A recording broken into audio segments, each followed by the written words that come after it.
Pacific Prime is the world's largest distributor of private medical insurance, and in fact we're based in Hong Kong. We have offices around the world, but our headquarters is here. As such, our level of understanding and expertise on this particular market is better than anywhere in the world.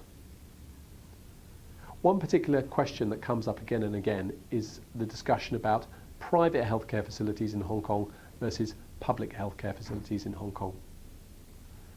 People are not often sure whether they should buy a health insurance plan or whether the local public healthcare facilities are good enough.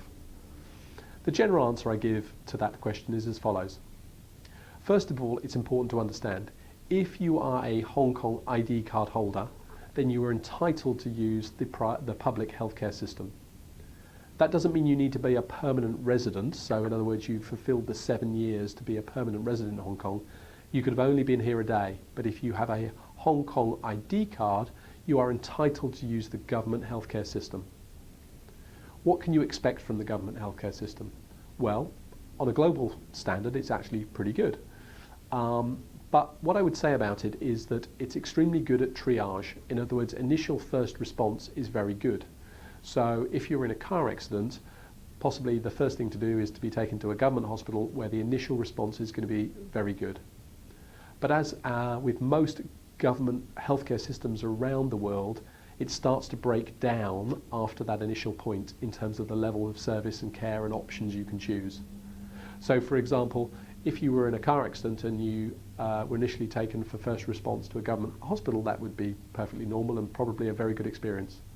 But thereafter, perhaps the reconstruction of your ACL in your knee, that may take some time to be done under the government system, and the investigative work that they do prior to that in determining exactly what's wrong may take some time.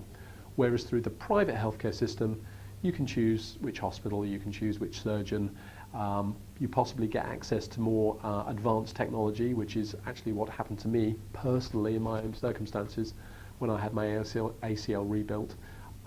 So the disadvantages and advantages of the public system is actually, obviously it's very cheap, the initial response is very good, but the likely downfall is going to be the long-term diagnostic investigation and the options stroke treatment that's given to you around the condition in the longer term.